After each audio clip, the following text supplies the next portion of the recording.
কিছুদিন আগে কক্সবাজারে খুব ইন্টারেস্টিং একটা ঘটনা ঘটে, যা সোশ্যাল মিডিয়ায় খুব বেশি ভাইরাল হয়।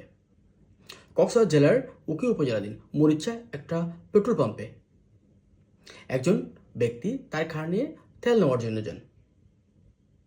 কিন্তু উনি যে পরিমাণ তেল নিতে চাচ্ছিলেন, সেই পরিমাণ তেল ওই পেট্রোল পাম্পের যে ডিসপেন্সার আছে সে ওই ব্যক্তিকে দিতে আগ্রহী ছিল না।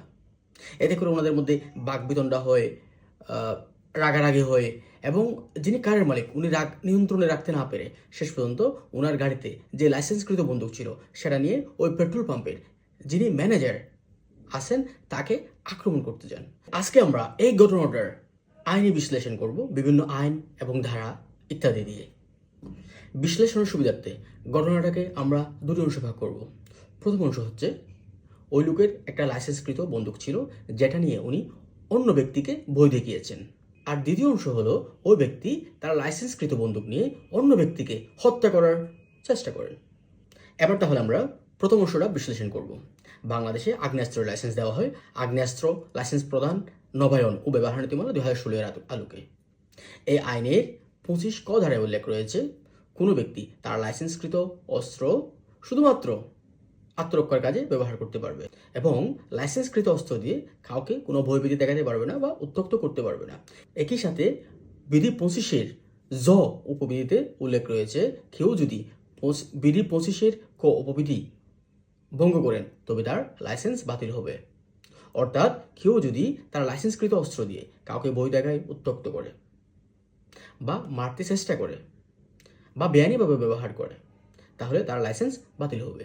তাহলে এই বিধিমালার 25 বিধি অনুযায়ী যে ব্যক্তি ওই পেট্রোল পাম্পের ম্যানেজারকে অস্ত্র দিয়ে মারতে গেল তার লাইসেন্স অটোমেটিক বাতিল হয়ে যাবে এবং জেলা ম্যাজিস্ট্রেট এবং বিজ্ঞ জেলা ম্যাজিস্ট্রেট ওই ব্যক্তির অস্ত্রের লাইসেন্স বাতিল করবেন।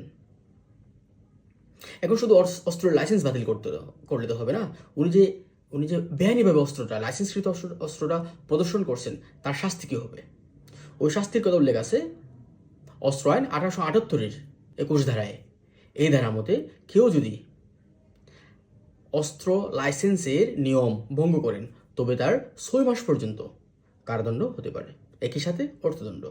তাহলে আমরা বুঝলাম আগ্নেয়াস্ত্র লাইসেন্স প্রদান, নবায়ন ও ব্যবহার নীতিমালা 2016, একই সাথে অস্ত্র আইন 1878-এর মোতাবেক যে ব্যক্তি অন্য ব্যক্তিকে বা পেট্রোল পাম্পের মালিককে তার লাইসেন্সধারী বন্দুক নিয়ে আক্রমণ করলো বা মারতে উদ্যত হলো তার লাইসেন্স বাতিল হবে, একই সাথে তার কারাদণ্ড হবে। কিন্তু এর পরেও ঘটনা আছে যেটা আমরা দ্বিতীয় পার্টে আলোচনা করতেছি। ওই ব্যক্তি তার লাইসেন্সধারী বন্দুক নিয়ে অন্য ব্যক্তিকে হত্যা চেষ্টা করলো। এই এলিগেশন এটা কিন্তু আরও খুব বেশি সিরিয়াস, যেটার আলোচনা করা হয়েছে দণ্ডবিধি 1860-এর। দণ্ডবিধি 1860 1860-এর 307 ধারায় বলা হয়েছে কেউ যদি কাউকে হত্যা করার চেষ্টা করে তবে তার সর্বোচ্চ শাস্তি হচ্ছে 10 বছর পর্যন্ত কারাদণ্ড। এখন অনেকে মনে করতে পারেন ওই ব্যক্তির তো লাইসেন্সধারী বন্দুক ছিল, সেক্ষেত্রে তো উনি একটা আত্মরক্ষার অধিকার পাবেন। কিন্তু আসলে আত্মরক্ষা তো উনি যে আত্মরক্ষা করতে যাচ্ছেন ওই ধরনের কোনো কিছু কিন্তু আমরা ভিডিওতে দেখি নাই। আমরা দেখলাম যে একটা অস্ত্র যেটা লোডেড হইতে পারে বা আনলোডেড হইতে পারে, এটা নিয়ে উনি একজন পেট্রোল পাম্পের ম্যানেজারকে মারতে গেল বা হত্যা করার চেষ্টা করলো। এটা যদি লোডেড অস্ত্র হয়, এটা যদি কোনোভাবে উনি যদি গানটা ফায়ার করতে পারতেন সেক্ষেত্রে ওই ম্যানেজার মারাও যেতে পারেন।